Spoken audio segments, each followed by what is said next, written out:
हरे कृष्ण कृष्ण कृष्ण हरे हरे, हरे राम राम राम हरे हरे। श्री बृहद भागवतामृतम द्वितीय खंड प्रथम अध्याय वैराग्यम। हम लोगों ने श्रवण किया गोप कुमार जी अपने गोपाल मंत्र के प्रभाव से राज्य के राजा बन गए और राजा बनकर के राज्य को बड़े सुचारू रूप से चलाते थे। राज्य के कामों में उनकी ज्यादा रुचि नहीं थी। वो उन्होंने मंत्रियों में राजा के अन्य परिवार के लोगों में बांट दिया था और स्वयं सब समय भगवान की सेवा किया करते थे। भगवान के बड़े बड़े महोत्सव, ठाकुर जी के लिए बढ़िया सुंदर 56 भोग इत्यादि, उनकी सेवा श्रृंगार, और जब भी समय मिलता तो एकांत में बैठ करके अपने मंत्र का जप किया करते थे। किंतु धीरे धीरे उस राज्य से उनको वैराग्य होने लगा। इस वैराग्य का कारण मंत्र। कदापि पर राष्ट्राद्भि कदाचित चक्रवर्तिनः विविधा देशान् संदोह पालनेनान अस्वतंत्रता। कभी दूसरे राष्ट्रों का भय, मतलब दूसरे राजा लोग आक्रमण करने के लिए वो चेष्टा करते, अपने राज्य का विस्तार करने के लिए हर राजा सोचता है इस राज्य की सीमाओं को भी अपने में मिला लूं। जैसे आजकल भी हम लोग देखते हैं बड़े बड़े देश छोटे देशों को अपने में मिला लेना चाहते हैं। कभी चक्रवर्ती राजा के अधीन होकर उनके नाना प्रकार के आदेशों का पालन, और जो सम्राट होता है वो सभी देशों के ऊपर में उसका शासन चलता है। तो ये तो छोटे देश के राजा हैं। जो चक्रवर्ती सम्राट होगा तो अगर वो कोई आदेश देगा कि सभी राजाओं को मानना ही पड़ेगा। इस प्रकार से उसके पालन में पराधीनता, मतलब हम दूसरों के आदेश के अधीन हैं, इस प्रकार से बड़ा दुख होता है।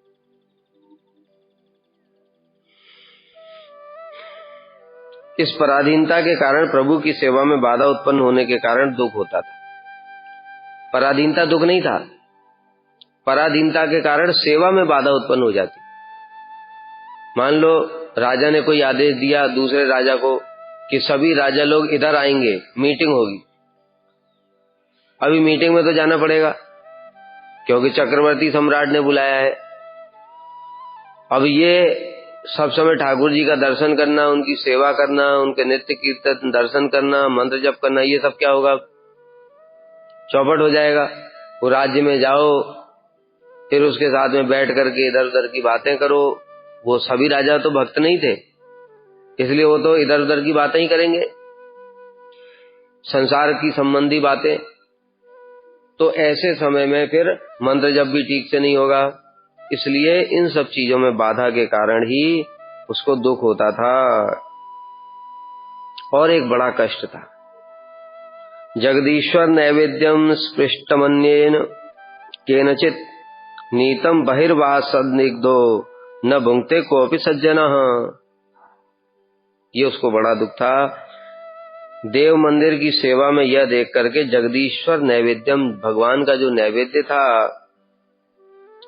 उसको स्पृष्टम अन्येन केनचित, अगर कोई दूसरा व्यक्ति स्पर्श भी कर देता अथवा मंदिर के बाहर ले जाता तो कोई कोई सज्जन व्यक्ति अपवित्र होने के संदेह से उसको ग्रहण नहीं कर देते। यह नैवेद्य कहने से मतलब है प्रसाद। नैवेद्य कहने से भोग को मत समझो, क्योंकि अगर कोई भोग को तो वैसे भी मंदिर से बाहर नहीं ले जाते और उसको कोई पुजारी के अतिरिक्त स्पर्श भी नहीं करता है जो ठाकुर जी की सेवा करेगा। अगर भोग में किसी की कुदृष्टि पड़ जाए, कुत्ते इत्यादि की, कुत्ते बंदर इत्यादि अगर भोग को दर्शन कर ले तो फिर वो भोग नहीं लगता है, ठाकुर जी की सेवा में नहीं लगेगा। वो अपवित्र हो जाए तो ठाकुर जी की सेवा में नहीं लगेगा। लेकिन प्रसाद में बहुत अंतर है। अब प्रसाद है, उसको चाहे कुत्ता देख ले, चाहे बंदर देख ले, चाहे कोई भी देख ले, देखने वाला पवित्र हो जाएगा, क्योंकि प्रसाद साक्षात ब्रह्म स्वरूप है। किंतु इन लोगों की श्रद्धा नहीं थी। अन्य जो लोग थे उनकी महाप्रसाद के प्रति ऐसी श्रद्धा नहीं थी, किंतु गोप कुमार की श्रद्धा है। अब देखो, विचार करने वाली बात यही है, गोप कुमार ने तो शास्त्र नहीं पढ़े, फिर उसकी श्रद्धा इसके प्रति कैसे है? और जो बाकी लोग हैं ब्राह्मण इत्यादि जिन्होंने शास्त्र भी पढ़े हैं, उनकी श्रद्धा नहीं है। यही बड़े आश्चर्य की बात है।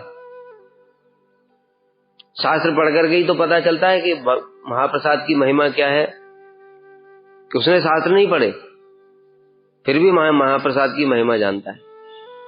दूसरी ओर जो ब्राह्मण इत्यादि वेद पाठी, वो शास्त्र पढ़े हुए हैं, पढ़ने पर भी उनको महाप्रसाद की जो महिमा है उसमें श्रद्धा ही नहीं है। इसका कारण क्या है? इसका कारण है भक्ति। जितनी मात्रा में भक्ति हृदय में प्रकाशित होगी उतनी मात्रा में ही श्रद्धा होगी। पढ़ने से कुछ नहीं होने वाला है। हम लोग गीता पढ़ लें, भागवत पढ़ लें, गोस्वामियों के ग्रंथ पढ़ लें, भक्ति रसामृत सिंधु, उज्ज्वल नीलमणि,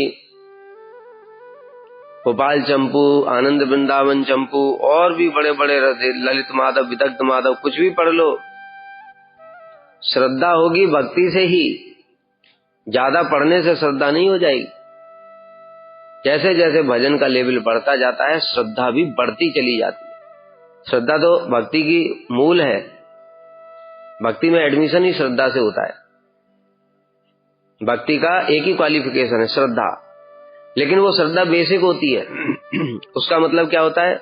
गुरु के वचनों में बात मान लेता है, शास्त्र के हाँ ये ठीक है, भले ही मुझे समझ नहीं आ रहा लेकिन ठीक है, ऐसे बुद्धि पूर्वक मान लेता है। यही श्रद्धा है, ये वाली। लेकिन ये श्रद्धा धीरे धीरे जैसे साधु संग करेगा और बढ़ेगी, अनर्थ निवृत्ति में और बढ़ेगी, निष्ठा में और बढ़ेगी। निष्ठा में दृढ़ता आ जाएगी श्रद्धा में, अब उसको कोई हिला नहीं सकता। रुचि में और बढ़ जाएगी, आसक्ति में और भाव अवस्था में परिपूर्ण हो जाएगी। तो ये जो गोप कुमार हैं, जैसा कि अभी हम लोगों ने बताया, ये भाव अवस्था की उसमें है लगभग, क्योंकि इनको ठाकुर जी का साक्षात दर्शन भी होता है विग्रह में। तो ऐसी स्थिति में इनको महाप्रसाद की महिमा पता है, ये समझते हैं, किंतु बाकी लोग नहीं समझ सकते, क्योंकि बाकी लोग बद्ध जीव है, वो अनर्थग्रस्त हैं। बुद्धि से सोचने की कोशिश करेंगे, महाप्रसाद बाहर आया, तुमको कहां ब्रह्म दिख रहा है? वो हमको ब्रह्म दिखता है, वो इनको दिखता है। किंतु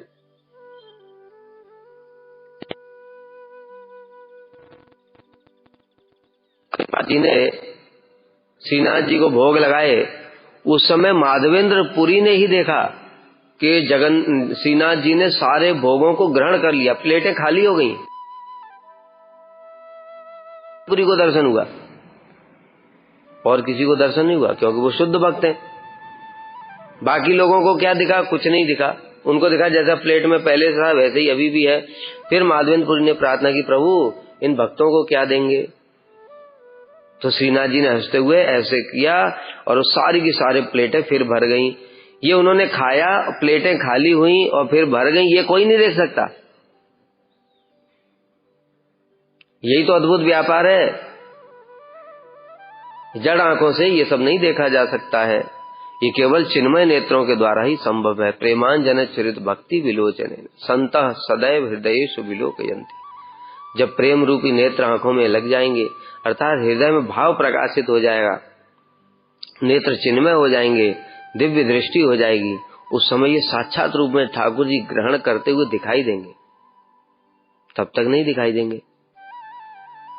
तो इसी तरह लेकिन बाकी लोगों को दिखती नहीं है। जब दिखती नहीं है तो हम फिर महाप्रसाद की बुद्धि कैसे करेंगे? हम बुद्धि करेंगे कैसी?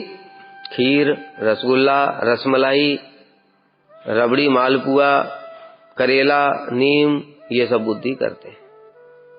तो ये ब्राह्मण तो है निम्न अधिकार वाले, गोप कुमार हैं उच्च अधिकार वाले। अब उन निम्न अधिकार वालों को देखते हैं कि इनकी महाप्रसाद में श्रद्धा नहीं, तो इनको बड़ा दुख होता है। अधिकतर ब्राह्मणों के अलावा अन्य किसी के द्वारा जगदीश्वर के नैवेद्य को स्पर्श करने पर अथवा किसी समय उस महाप्रसाद को मंदिर से बाहर लाने पर कोई कोई सज्जन व्यक्ति संदेह करते कि पता नहीं ठाकुर जी ने ग्रहण भी किया कि नहीं किया, किसी और ने स्पर्श कर लिया, ठाकुर जी ने ग्रहण किया होगा कि नहीं, ये महाप्रसाद बना भी कि नहीं बना। तो दूसरे साधु लोग नहीं खाते थे उसको। फिर जैसे तैसे, क्योंकि राजा का आदेश है, प्रार्थना कर रहा है, अरे वैष्णवो आप कृपा करके इसको ग्रहण करो, ये महाप्रसाद है। तो राजा का आदेश होने के कारण में भय हो के कारण ग्रहण तो कर लेते, लेकिन भीतर से उनका संदेह नहीं जाता था।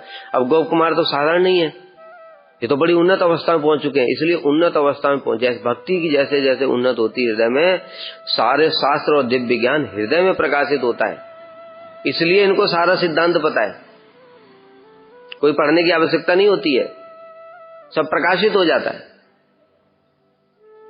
यमे वैस विणुते तेन लभ्य तस्यै आत्मा विवृणुते तनुम स्वाम। जो ब्राह्मण लोग हैं इनके ऊपर लगेगी पहली वाली लाइन, नायमात्मा प्रवचने लभ्यो न मेध्या न बहुना श्रुतेन। यह शास्त्र संबंधी ज्ञान, भगवत संबंधी ज्ञान न प्रवचन के द्वारा, न बुद्धि के द्वारा, न शास्त्र के द्वारा समझा जा सकता है। दूसरी लाइन लगेगी गोप कुमार के लिए, यमे वैस विणुते, उनके गुरु जी ने उन पर कृपा कर दी, बस वर्ण कर लिया, तेन लभ्य, उनको सब कुछ प्राप्त हो गया। तस्यै आत्मा विवृणुते तनुम स्वाम, और उनके हृदय में सारे शास्त्र प्रकाशित हो गए, भगवान के श्री विग्रह भी प्रकाशित हो गए। यही अद्भुत व्यापार है भक्ति में। इसलिए हमको चेष्टा करनी है कृष्ण हमको वर्ण कर लें। हमारे भजन साधन करने से नहीं होगा, गुरु वैष्णव प्रसन्न होकर के हमको कृपा कर दें, वही मुख्य है। तो इसलिए ये साधु लोग, उसको संदेह नहीं जाता था। अब गोप कुमार तो बहुत उन्नत अवस्था में, इसलिए वो देखते ही पहचान लेते थे कि ये खा तो रहा है किंतु इसके अंदर में संदेह बना हुआ है। हम लोगों को भी समझ में आ जाता ना हाव भाव से, इसकी श्रद्धा नहीं हो रही है महाप्रसाद के प्रति। वे महाप्रसाद की विशुद्धता के संबंध में कहते हैं, जगन्नाथ देव के महाप्रसाद के अलावा महाप्रसाद भोजन के विषय में सदाचार प्रवृत्ति अन्य किसी भी स्थान पर नहीं देखी जाती। इस प्रकार से हम लोग भी कहते हैं कि जगन्नाथ जी के प्रसाद की महिमा बाकी महाप्रसाद की कोई महिमा नहीं है। इस प्रकार से जगन्नाथ जी का महाप्रसाद आता है तो इतना श्रद्धा दिखाते, साष्टांग प्रणाम करते हैं, क्योंकि महाप्रभु ने किया था। हम हर चीज बुद्धि से करते हैं ना, इसलिए वो भी हम जो कर रहे हैं वो श्रद्धा नहीं है, वो केवल अनुकरण मात्र है बुद्धिपूर्वक कि हाँ महाप्रभु ने किया था तो हम भी कर लेते हैं। लेकिन जो हमारे राधा दामोदर जी ग्रहण करते हैं वो महाप्रसाद, उसकी महिमा कम है क्या?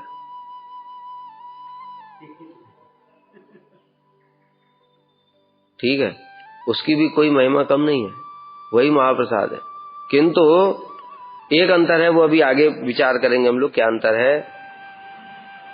तो इन लोगों का ऐसा ही विचार था, क्योंकि इन लोगों ने महिमा सुन रखी थी जगन्नाथ जी के महाप्रसाद की, कि उसमें कोई स्पर्श कर दे या कोई दूसरा दर्शन कर ले या कुछ गिर भी पड़े तो भी अशुद्ध नहीं होता है, अपवित्र नहीं होता है, ऐसा सदाचार की भावना है। लेकिन और दूसरे के यहाँ के जो राजा के राज्य में जो मंदिर में लग रहा है उसके प्रति ऐसी भावना इन लोगों की नहीं थी। ऐसा सोचते हैं ये लोग, क्योंकि बताया ना अनर्थग्रस्त जीव है, अनर्थग्रस्त जीव के अंदर में शास्त्र ज्ञान सामंजस्य नहीं कर पाते हो। इसलिए वे लोग निस्संदेह होकर उस महाप्रसाद का भोजन नहीं करते थे, मतलब संदेह उनके अंदर रहता था किसी प्रकार से। जब ये गोप कुमार अनुरोध करते, अरे वैष्णवो कृपा करके आप लोग प्रसाद ग्रहण कर लो, तो राजा भी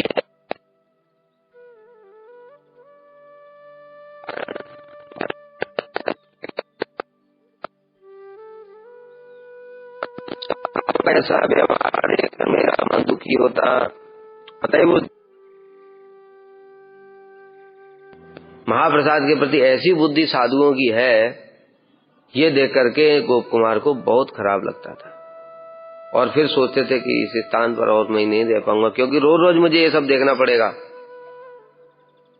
वैष्णव लोगों का ये वैशिष्ट्य होता है, जो भजनशील वैष्णव हैं, अगर उनके सामने तुम भजन नहीं करोगे और वो बार बार बोलेंगे भजन करने के लिए, तो ऊपर से तो वो कुछ नहीं कहते, क्योंकि पता है कि अगर ज्यादा बोलेंगे तो घर भी चला जाएगा।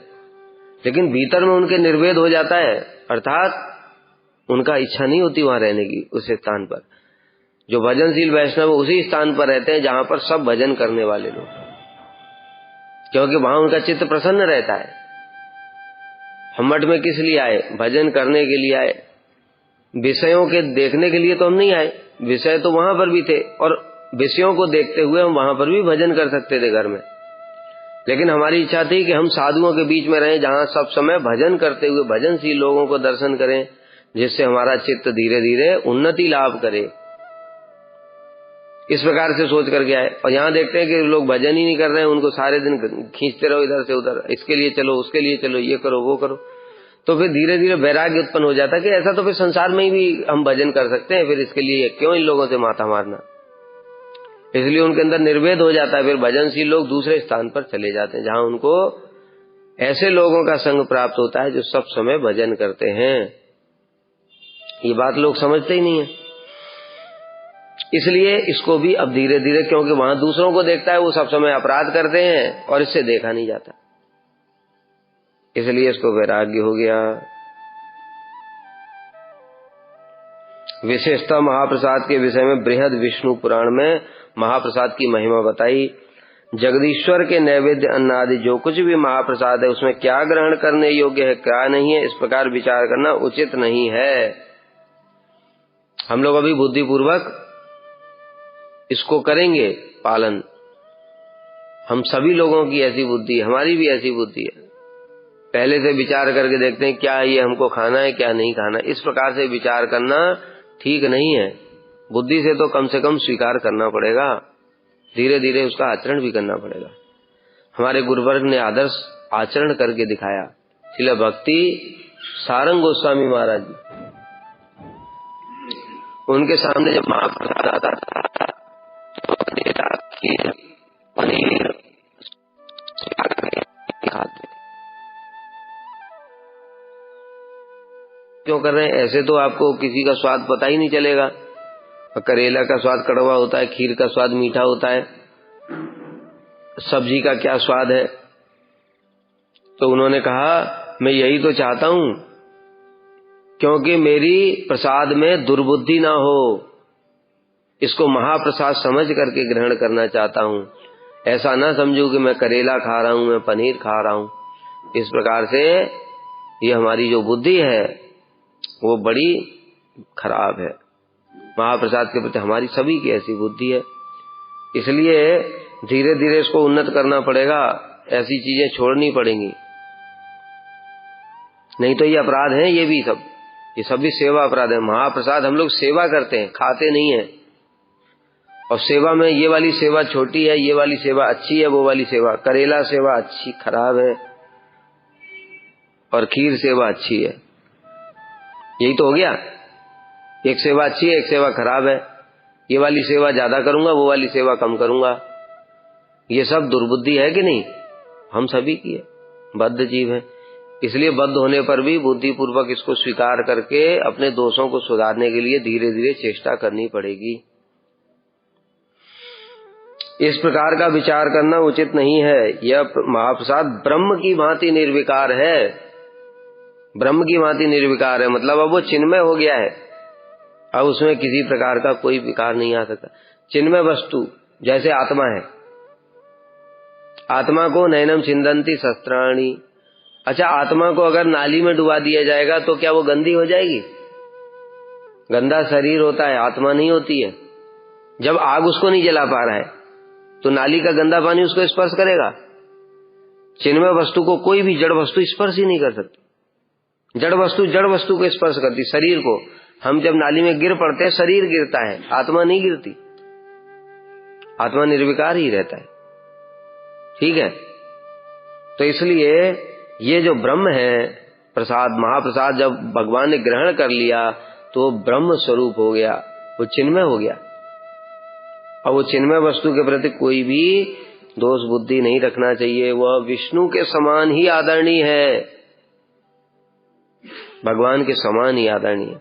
इसलिए तो श्री चैतन्य महाप्रभु ने आचरण करके दिखाया, जगन्नाथ जी के महाप्रसाद को साष्टांग प्रणाम कर। साष्टांग मतलब भगवान है वो, और उसमें भी हमारी बुद्धि ऐसी, किंतु उसमें फिर विचार है हमारे, बताए ना, अधिकार के अनुसार ही आचरण करना पड़ेगा। विग्रह के पास में चले जाओ, ये विग्रह में जो है छेद हो गया, ये किसको दिखाई दे रहा है? हमको। ठाकुर जी के शरीर में, दिव्य शरीर में छेद हो जाता है, अंगराग धुल गया। इस प्रकार की चीजें जड़ के कारण हमको दिखाई देती हैं, लेकिन वो जड़ नहीं है, वो चिन्मय है। लेकिन अधिकार के अनुसार धाम है, धाम हमको नाली, बंदर, सुअर, मलमूत्र, गंदगी सब दिखाई दे रही है ना। धाम कोई ऐसा थोड़ी होता है। धाम तो चिंतामणि प्रकर सद्मसु कल्पवृक्ष, चिंतामणि स्वरूप होता है, दिव्य। वहां की कोई भी सब समय नित्य नवीन होती है, दिव्य सुगंध आती है। हमको धाम में दुर्गंध आती है कि नहीं? मल पड़ा हुआ है जहां से, वो निकल के नाक बंद करके जा रहे हैं, ये धाम दर्शन हुआ। एक समय हमारे श्रील प्रभुपाद जी के शिष्य, कौन, श्रील भक्तिवेदांत माधव गोसाई महाराज जी जा रहे थे, या श्रील भक्ति प्रमोदपुरी गोसाई महाराज जी थे, जो भी। तो परिक्रमा के समय में तो एक भक्त वो नाक बंद करके निकलने लगा, तो उन्होंने उसको कहा, अरे तुमको धाम में भी दुर्गंध दिखाई दे रही है, धाम चिन्मय है, यहां पर तुम नाक बंद करके निकल रहे। लेकिन हमारा अधिकार वैसा ही है, जब अधिकार वैसा ही है तो उसी प्रकार से आचरण करना पड़ेगा। नहीं तो तुम चावल खा लोगे 2 दिन पुराना जगन्नाथ जी का महाप्रसाद बोल करके, तो तुम्हारा पेट खराब हो जाएगा, क्योंकि वो बुद्धि पूर्वक हुआ ना, अनुभूति तो है नहीं। और दूसरी ओर जिसको अनुभूति है, मीराबाई को, उनको चरणामृत बोल करके विष दे दिया गया, उन्होंने चरणामृत समझ करके पान कर लिया, वो चरणामृत हो गया, विष भी कुछ नहीं कर पाया। और हमको साक्षात महाप्रसाद भी पेट खराब कर देगा। अधिकार का अंतर है, इसलिए अधिकार के अनुसार ही आचरण करना पड़ेगा। किंतु तब तक बुद्धि पूर्वक जो संभव है, जैसे हमारे लिए क्या संभव है कि महाप्रसाद में कम से कम ये अच्छा है, ये बुरा है, ये बुद्धि ना करे, ऐसी बुद्धि को छोड़ना पड़ेगा। बाकी खराब वाला खाना नहीं है, अभी अनधिकार चेष्टा से मुश्किल हो जाएगी। तो महाप्रसाद विष्णु के समान ही आदरणीय है। अतः महाप्रसाद भोजन में जो ब्राह्मण विचार करते हैं उनको कुष्ठ रोग होता है, शास्त्र में ऐसा वर्णन है। महाप्रसाद के प्रति दुर्बुद्धि जो करता है उसको कुष्ठ रोग हो जाता है, और उनके पुत्र स्त्री आदि नष्ट हो जाते हैं, और उनको नरक में भी जाना पड़ता है। और ऐसे ब्राह्मण नरक से पुनः विप्रकुल में नहीं लौट पाते, फिर उनको निम्न योनि में ही जन्म मिलेगा। ऐसे ब्राह्मण जो महाप्रसाद के प्रति इस प्रकार से दुर्बुद्धि करेंगे। मर्म शल्येन चैतेन निर्वेदो मे महानुभूत नेशे दिदृक्षितम साक्षात प्राप्तम त्यक्तुंच तत्प्रभुम। मर्म शल्येन चैतेन, ये वास्तु देख करके, अब बताए ना गोप कुमार का अधिकार उन्नत है, इसलिए उनको महाप्रसाद ब्रह्म स्वरूप में अनुभूति है। लेकिन ब्राह्मणों को अनुभूति नहीं है, ब्राह्मणों को बुद्धि पूर्वक है, तो इसलिए वो महाप्रसाद में दुर्बुद्धि भी कर लेते हैं।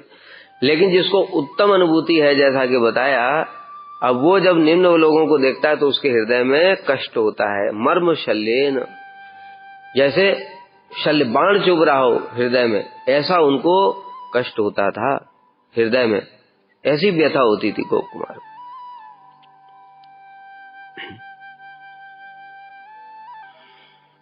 निर्वेदों में महान अभूत, इस कारण से मुझे राज्य से वैराग्य हो गया, इसको देख देख करके। तथापि नेषेदिदृक्षितम साक्षात प्राप्तम त्यक्तुंच तत्प्रभुम। तो फिर प्रश्न करेंगे, अगर वैराग्य हो गया तो राज्य छोड़ दो, छोड़ करके कहीं दूसरी जगह चले जाओ। तो कहते हैं इसलिए राज्य नहीं छोड़ पाया क्योंकि मुझे जगदीश्वर के दर्शन का बड़ा लोभ था। यहाँ राज्य में क्यों आए? जगदीश्वर के दर्शन करने के लिए आए। यहाँ रोज जगदीश्वर का दर्शन होता है, ठाकुर जी की बढ़िया बढ़िया सेवा होती है, श्रृंगार होता है, भोग लगता है, ये सब दर्शन करके हृदय में आनंद होता था, इस कारण से छोड़ नहीं पा रहा था। लेकिन वो जो देखते थे कभी कभी कि महाप्रसाद के प्रति लोगों की दुर्बुद्धि है, उसको देख करके बड़ा कष्ट होता था। और भी कुछ समस्याएं थी जो बता दिया। राजा चक्रवर्ती सम्राट, उसका कुछ आदेश पालन करना पड़ता था, उससे भी कष्ट होता था, भजन में बाधा थी वो सब।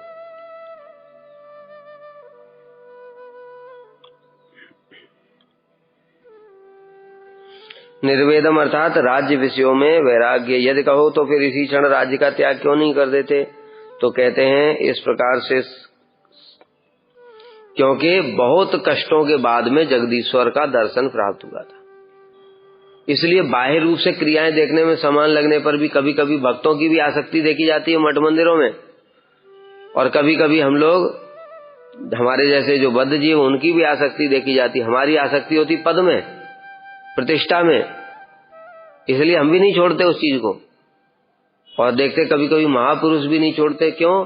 क्योंकि उनकी आसक्ति होती है कि मैं यहाँ पर हूँ तो मैं जो जैसा चाहे ठाकुर जी की सेवा करवा सकता हूँ। ठाकुर जी की ऐसी सेवा मुझे कहाँ मिलेगी? ठाकुर जी का ऐसा दर्शन मुझे कहाँ मिलेगा? ये उनकी आसक्ति होती है। दोनों क्रियाएं बाहर से देखने में समान है, किंतु भीतर से भाव का महा अंतर है, जैसा यहाँ पर गोप कुमार का देखा जा रहा है। अभी कोई बाहर से व्यक्ति कोई देखेगा उसको तो क्या सोचेगा? इसको राज्य में आसक्ति है, राजा पद छोड़ना नहीं चाहता। धृतराष्ट्र की तरह धृतराष्ट्र भी छोड़ना नहीं चाहता है।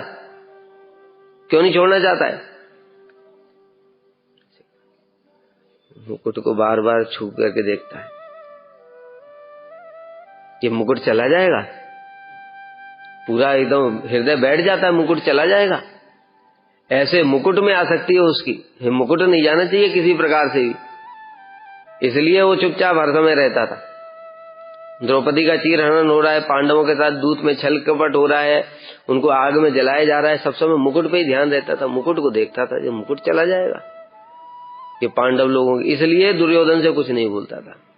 एक्चुअली दुर्योधन तो निमित्त है, महत्वाकांक्षा धृतराष्ट्र की है। क्यों? क्योंकि भीष्म, द्रोण, कृपाचार्य ये दुर्योधन के अधीन नहीं है। भीष्म ने क्या प्रतिज्ञा की थी? जो उस सिंहासन पर बैठेगा मैं उसकी आज्ञा का पालन करूंगा, उसमें अपने पिताजी की छवि देखूंगा। तो वहां सिंहासन पर दुर्योधन नहीं बैठा है, सिंहासन पर बैठा है धृतराष्ट्र। अगर वो एक आदेश दे देगा दुर्योधन को बंदी बना लो, उसके बाद किसी की सामर्थ्य नहीं है कि जो भीष्म को रोक सके, जो द्रोणाचार्य को रोक सके। कर्ण क्या है इनके सामने? द्रोणाचार्य और भीष्म के आगे कर्ण क्या है? कुछ भी नहीं है, जिन्होंने स्वयं परशुराम को ही हरा दिया। लेकिन वही नहीं बोलता है कुछ,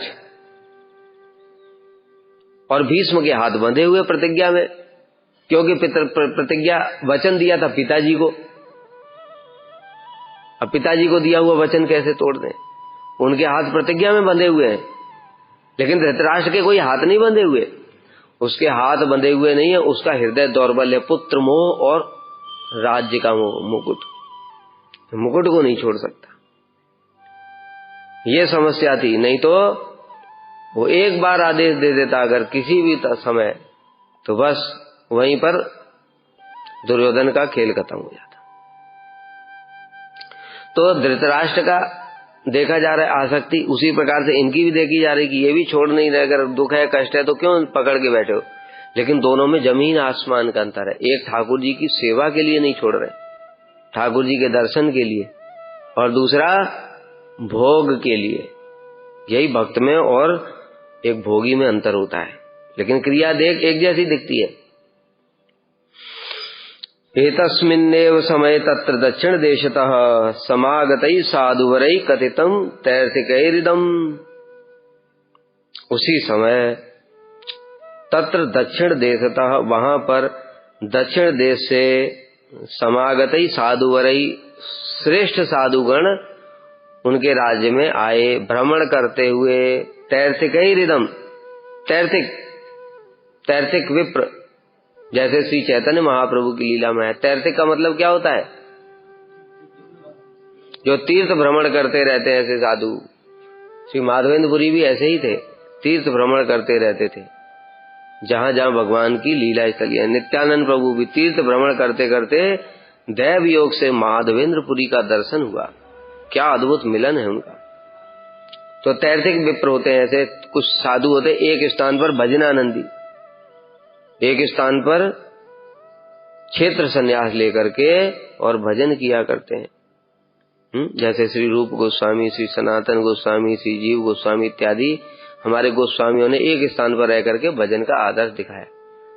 दूसरी ओर ऐसे तैर्थिक साधु भी होते हैं, वो यहाँ वहां पर सब लीला स्थलियों में भगवान की दर्शन किया करते हैं। तो उसी प्रकार के साधु वहां पर आए दक्षिण देश से। इस प्रकार में दुखपूर्वक राजपुरी में वास करने लगा। कुछ दिन के बाद तीर्थ पर्यटनकारी साधु वैष्णव वहां आए। कहां से आए? अब कह रहे पुरुषोत्तम क्षेत्र से आए थे, जगन्नाथपुरी से। यदि आपत्ति हो कि समागत साधु यदि विष्णु परायण थे तो उन्होंने पुरुषोत्तम क्षेत्र किया। यहां पर क्यों आए? पुरुषोत्तम क्षेत्र तो भगवान का धाम है, ये साधारण स्थान नहीं है, ये तो भगवान का धाम है। धाम और तीर्थ में क्या अंतर होता है? धाम भगवान का घर है जहां भगवान नित्य वास करते हैं, और तीर्थ क्या है? जहां पर उनके वैष्णव लोग हैं, वो जिन स्थानों को उन्होंने पवित्र किया है वो सब तीर्थ स्वरूप हो जाते हैं। जैसे काशी, प्रयाग, इनमें जाने से, धाम में जाने से भक्ति होती है साक्षात, और तीर्थ में जाने से पुण्य होता है। तीर्थ में जाने से पुण्य होता है। पुण्य का अर्थ है सतोगुण, इसके फलस्वरूप हमको उच्च लोकों की प्राप्ति होगी, पाप नष्ट होते हैं। धाम में जाने से साक्षात भक्ति होती है। मथुरा देवी के लिए बताया गया है, जहां पर एक रात्रि वास करने पर भी भक्ति हृदय में प्रकाशित हो जाती है। ऐसा मथुरा देवी की बहुत महिमा बताया। तो इसी प्रकार से श्री जगन्नाथपुरी धाम की भी महिमा है। यहाँ पर स्वयं श्री जगन्नाथ जी वास करते हैं साक्षात ब्रह्म के रूप में। तो फिर वहां छोड़ करके यहाँ क्यों आ गए? कहते वो तैर्थिक थे, अर्थात विष्णु और वैष्णवों के दर्शन करने के लिए अलग अलग स्थानों पर भ्रमण किया करते थे। जैसे बताया माधवेंद्रपुरी, वो भी पहले ऐसे भ्रमण किया करते थे, फिर एक स्थान पर आकर के गोवर्धन में आए थे। उससे पहले भ्रमण करते थे। नित्यानंद प्रभु का साथ में दर्शन की जब हुआ था, उस समय दोनों भ्रमण ही कर रहे थे। नित्यानंद प्रभु भी भ्रमण कर रहे थे और जो माधवेंद्रपुरी भी भ्रमण कर रहे थे। वही भ्रमण करते करते दैव योग से संयोग हो गया, और फिर बाद में एक स्थान पर वहीं बालेश्वर में खीर चोरा गोपीनाथ जो रेवणा स्थान है, वहीं पर रह करके फिर भजन करने लगे। उससे पहले गोवर्धन में फिर भजन किया उन्होंने 2 साल तक। तो ऐसे करके विष्णु और वैष्णवों के दर्शन के लिए कुछ साधु लोग भ्रमण किया करते हैं। वहां अच्छे वैष्णव है, वहां पर जाएंगे, उनके संग करेंगे। इस प्रकार से यदि आपत्ति हो कि समागत साधु विष्णु परायण थे तो उन्होंने पुरुषोत्तम क्षेत्र का त्याग क्यों किया? कह रहे वे तैर्थिक थे, अर्थात विष्णु मूर्ति तथा वैष्णवों के दर्शन के लिए इधर उधर भ्रमण करते थे। इससे सूचित होता है कि उन्होंने प्रायः सभी तीर्थों में भ्रमण किया। द्वारका भी गए होंगे, वृंदावन गए होंगे, भगवान के अन्य बद्रीनाथ, 4 धाम, इस प्रकार से। दारु ब्रह्म जगन्नाथो भगवान पुरुषोत्तमे क्षेत्रे नीलाचले क्षाराणवतीरे विराजते। दारुमय अर्थात लकड़ी के, विशेष रूप से श्री जगन्नाथ जी के विग्रह, जगन्नाथ, बलदेव, सुभद्रा और श्री गौर निताई के विग्रह नीम के, विशेष रूप से श्री महाप्रभु के विग्रह नीम इत्यादि के मिलते हैं। तो ये विग्रह हैं दारूमय। लोही अर्थात धातु की, देखते ना पीतल की मूर्तियां हैं। लेप्या किसको कहते हैं? गोबर की। जैसे हम जब छोटे थे हम लोग, तो हमारे यहाँ गिरिराज जी की पूजा होती है, गिरिराज जी की पूजा, गोबर के गिरिराज जी बनाए जाते थे, बड़ा सुंदर गिरिराज जी बनाए जाते थे, और फिर हम लोग उनकी पूजा करते थे, धूप दीप पुष्प परिक्रमा लगाते थे गिरिराज महाराज की जय देते हुए। ये और लोही, लेप्या, लेख्या, लेख्या माने आलेख, हाथ के द्वारा बनाया जाता है। सैकती माने बालू की, जो जगन्नाथपुरी में विशेष रूप से एक आर्टिस्ट है ना, क्या नाम है उनका, वो बनाता है बालू की बढ़िया बढ़िया आकृतियां। हाँ, सुदर्शन पटनायक। वैसे बालू की, जो रामेश्वरम में भी जो स्थापित किया था शिवलिंग, वो बालू का ही था। फिर बाद में हनुमान जी लेकर के आए थे, तो इसलिए वहां पर दो हैं, दो शिवलिंग, एक राम जी ने स्थापित किया था और फिर दूसरा हनुमान जी लेकर के आए थे। सैकती मनोमयी मतलब मानसिक रूप में ठाकुर जी का एक मूर्ति बना करके, जैसे बरहा पीडम, ये हमारे लिए संभव नहीं है। ये किसके लिए होगा? कम से कम आसक्ति भाव वाले भक्त के लिए। बरहा पीडम नटवर बपुः कर्णयो कर्णिकारम विप्र, जैसे पढ़ा और मानसिक रूप में उसका स्मरण करके ठाकुर जी की सेवा भी कर रहा है। ऐसे मणिमयी अर्थात सोने की, मणियों की, इस प्रकार से ये जो प्रतिमा अष्टविधा स्मृता ये होती है। तो दारू ब्रह्म, लवण समुद्र के तट पर दारू ब्रह्म भगवान श्री जगन्नाथ जी विराजमान हैं।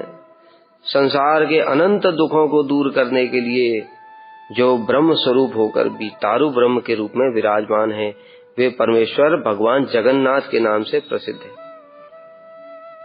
सारे जगत के दुखों के, लोगों के कष्टों का निवारण करते हैं श्री जगन्नाथ जी। तथा पद्म पुराण में लिखा हुआ है, समुद्र के उत्तरी तट पर पुरुषोत्तम क्षेत्र में पूर्ण आनंदमय ब्रह्म, साक्षात कृष्ण है ये द्वारका के, पूर्ण आनंदमय ब्रह्म छल पूर्वक दारू मूर्ति के रूप में विराजमान है। छल पूर्वक अर्थात कहने से क्या मतलब कि जगत के लोगों को ये बात पता नहीं है कि ये स्वयं कृष्ण ही है, कि द्वारका के कृष्ण है, इस प्रकार से लोगों को पता नहीं है। तो पूर्ण ब्रह्म है, स्वयं दारू के रूप में अर्थात श्री विग्रह के रूप में विराजमान है। लोगों को विग्रह में भी विश्वास नहीं है कि स्वयं कृष्ण ही है, इस प्रकार से छल पूर्वक। बृहद विष्णु पुराण में भी लिखा है, नीलाचल में उत्कल देश के पुरुषोत्तम क्षेत्र में चिदानंदमय जगन्नाथ नामक श्री मूर्ति दारू रूप में विराज। और ये मूर्ति सच्चिदानंदमय है। बहुत सारे लोगों का पता है ना, यहाँ की कथाएं सुन करके बड़ा विचित्र क्या हो जाएगा। वो कहते हैं ये तो दारू, ये तो लकड़ी है, किंतु इसमें एक शालिग्राम, ये इनका हार्ट है, ये हार्ट लगाया जाता है तब इनके अंदर प्राण आते हैं। तो हमारे जो ठाकुर जी, उसमें कौन सा हार्ट लगाया हमने? बैटरी लगाई उसमें, बताओ। अरे कैसी दुर्बुद्धि है ये सही है कौन बोला? प्रचलित होने से क्या हो जाएगा? सारे जगत में जो चीज गलत प्रचलित है वो सही हो जाएगी क्या? ये दुर्बुद्धि है, अपराध है ये। जो ठाकुर जी के जो प्रकट हुआ था यहाँ पर ये लकड़ी, उसमें कौन सी बैटरी थी क्या? उसमें शालिग्राम था? वो साक्षात शंख चक्र गदा पद्म युक्त दारू ब्रह्म है। वो भगवान ने स्वयं आदेश नहीं दिया था कि तुम जाओ, मैं वही दारू ब्रह्म के रूप में दर्शन दूंगा। वो क्या लकड़ी थी साधारण? इसका मतलब तो ये महाअपराधी हैं, इस प्रकार से जो दुर्बुद्धि करते हैं। शालिग्राम तो स्वयं ही भगवान है, उसकी आवश्यकता क्या है उसमें लकड़ी में लगाने के लिए? तब लकड़ी में प्राण प्रतिष्ठा तो शालिग्राम लगाने से होगी। किसी शालिग्राम को तुम लकड़ी में या पत्थर में छुआ दोगे तो वो लकड़ी और पत्थर वो क्या ब्रह्म बन जाएगा? इसलिए ये अपराध है। इस प्रकार से दुर्बुद्धि करना भगवान के श्री विग्रह में ये महत अपराध है। भगवान ने स्वयं बोला वहां पर नील माधव में कि हे राजा इंद्रदुम्न, मैं तुमको और इस रूप में दर्शन नहीं दूंगा। अब मैं दारू ब्रह्म के रूप में जगन्नाथपुरी में प्रकट हूंगा, उस रूप में दर्शन दूंगा। तो जगन्नाथ जी गलत बोल रहे हैं, नील माधव जी वही तो जगन्नाथ है, तो बोल रहे हैं। ऐसा बोला था कि मैं बैटरी उसमें लगाऊंगा तब जाकर के वो विग्रह बनेगा। तो दारू ब्रह्म प्रकट हुआ यहाँ पर। अगर वो दारू ब्रह्म नहीं होता तो उस लकड़ी को क्यों नहीं खींच पाया वो राजा? निकालने की कोशिश किया कि नहीं इंद्रदुम्न ने? हाथी लगवा दिए, लकड़ी को खींच नहीं सकता क्या हाथी? किंतु संभव नहीं हुआ। क्यों? फिर से उन्होंने आकाशवाणी किया कि मेरा सेवक है विश्वावसु, पहले उसको लेकर के आओ, जब वो स्पर्श करेगा तब मैं बाहर आऊंगा। वो भगवान है, अपनी इच्छा से आए। अभी लकड़ी के रूप में दर्शन दे रहे हैं, फिर वही भगवान ने स्वयं अपना विग्रह प्रकाशित किया, उसी से तो प्रकाशित किया है। और जो लकड़ी प्रकट हुई थी उसी से तो विग्रह प्रकाशित हुआ। तो साक्षात परम ब्रह्म है, दारू ब्रह्म। इस प्रकार की बुद्धि होगी तो फिर सारे विग्रहों के प्रति तो अनित्य बुद्धि हो जाएगी। साक्षी गोपाल चल करके आए, उनके कौन सी बैटरी लगी हुई थी? उनको बैटरी की जरूरत होती है, कौन सा शालिग्राम लगा है वहां पे? जब विग्रह प्रतिष्ठा की जाती है तो वो विग्रह स्वयं कृष्ण है, अब वो लकड़ी और पत्थर और कुछ नहीं है। इस प्रकार की बुद्धि भी रखना, यही तो अपराध है। तो नीलाचल में, उत्कल देश में, यहाँ पर ये शास्त्र बोल रहे हैं चिदानंदमय जगन्नाथ नामक मूर्ति दारू ब्रह्म के रूप में विराजमान है।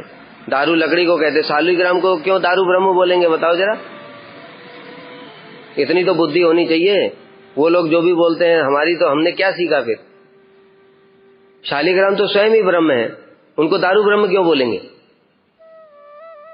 दारू माने लकड़ी होता है, वो लकड़ी नहीं है, वो ब्रह्म है, पहले से ही ब्रह्म है वो। महाविभूतिमान राज्यमोत्कलम पालयन स्वयं व्यंजयन निज महात्म्यम सदा सेवक वत्सलः। और श्री जगन्नाथ जी की महिमा बता रहे हैं, वे बड़े महाविभूतिशाली हैं। और राज्यम उत्कलम पालयन स्वयं, ये उत्कल राज्य को और कोई पालन नहीं करता, स्वयं जगन्नाथ जी पालन करते। व्यंजयन निज महात्म्यम, और सदा सेवक वत्सल, बहुत सेवक वत्सल हैं, और अपनी महिमा का प्रकाश कर सदा अपने सेवकों पर प्रकाश। सब समय अपने जगन्नाथ जी का जैसा देखा लीला, ऐसा कहीं सुनने को नहीं मिलेगा। बड़ी विचित्र, खुद ही बोलते रहते, कुछ ना कुछ करते रहते, मतलब शांति से नहीं बैठते हैं। देखो कैसे जो यहाँ पर वर्णन हुआ है वो कैसे सत्य है सब बातें, कि ये उत्कल राज्य को पालन जगन्नाथ जी करते हैं। राजा पुरुषोत्तम देव, उनके विवाह की बात चली जब विद्यानगर के राजा की बेटी के साथ में, उस समय वो मंत्री आया, उसने देखा जगन्नाथ जी की रथ यात्रा है, राजा झाड़ू लगा रहे हैं। उसने जाकर के राजा को बोल दिया, महाराज वो तो झाड़ू लगा रहे थे। तो उसने कहा अपने बेटी की शादी हम झाड़ूदार से थोड़ी करेंगे, मना कर दिया। जब राजा पुरुषोत्तम देव को पता चला तो उन्होंने कहा, अरे ये तो बड़ा अपमान किया हमारा मतलब क्या? हमारा कोई अपमान नहीं किया, जगन्नाथ जी का अपमान किया, क्योंकि हम किसी व्यक्ति की झाड़ू नहीं लगा रहे थे, स्वयं जगन्नाथ जी की झाड़ू लगा रहे। अरे जगन्नाथ जी के झाड़ू लगाने के लिए तो शिव ब्रह्मा भी खड़े हुए हैं, उनको मिलता नहीं मौका, इसलिए उनका अपमान किया, हम उसको दंड देंगे। आक्रमण करने के लिए चले गए। अब देखो, अब जगन्नाथ जी चाहते तो पहली बार में सहायता कर सकते थे कि नहीं, लेकिन यहाँ पर देखो कुछ ना कुछ महिमा, अपनी महिमा का स्वयं प्रकाश करते। ये बात देखो कैसे सिद्ध हो रही है, कुछ ना कुछ लीला कर रहे। अब वो राजा गया वहां पर, युद्ध किया, हार गया। वो विद्यानगर का राजा गणेश जी का भक्त था, गणेश जी ने सहायता कर दी, इसने जगन्नाथ जी को बुलाया, आए नहीं, हार के चला आया और बड़ा दुखी होकर के जगन्नाथ जी से शिकायत करने लगा कि प्रभु मैं तो आपके लिए ही युद्ध करने के लिए गया था। तो जगन्नाथ जी स्वप्न में आकर के बोले, राजा तुमने हमसे परमिशन ली? अभी ये सब क्या है? जगन्नाथ जी अपनी महिमा दिखा रहे कि देखो हम कैसे, हमको ऐसे वैसे मत समझो कि खाली लकड़ी है वो तो, इसलिए तुमने हमसे परमिशन लिया नहीं युद्ध करने के लिए, अकेले अपने आप चले गए तुम, परमिशन लेकर के जाते तो हम सहायता करते। ये क्या है? पूरा अपनी महिमा का प्रकाश करके, और सेवकों पर सेवक वत्सल भी है। कैसे सेवक वत्सल है? फिर कहा ठीक है दोबारा युद्ध के लिए जाओ, हमसे परमिशन लेकर के जाना। राजा ने फिर तैयारी की और जगन्नाथ जी से बोल दिया, प्रभु हम जा रहे हैं युद्ध करने के लिए। तो जगन्नाथ और बलदेव दोनों स्वयं ही आगे आगे चले गए और युद्ध में वो राजा को छोड़ो गणेश जी को भी बंदी बना लिया, ये सेवक वत्सल। और देखो यहाँ के पंडे लोग शिकायत कर दिए जगन्नाथ जी से, तो हनुमान जी को यहाँ पर ला करके बिठा दिया और सेवक लोगों ने फिर शिकायत की कि ये बीच बीच में हनुमान जी कहीं चले जाते हैं, तो जगन्नाथ जी ने कहा ठीक है, हनुमान जी की भी व्यवस्था करता हूँ। हनुमान जी के ही पैरों में बेड़ियां डाल दी और अपनी महिमा को इतना प्रकाशित करते, ये तो कुछ भी नहीं है, इतनी सारी जगन्नाथ जी की कथाएं, ऐसा विग्रह क्यों नहीं है, एक एक दो दो महिमा लीला कुछ प्रकाशित करते ठाकुर जी।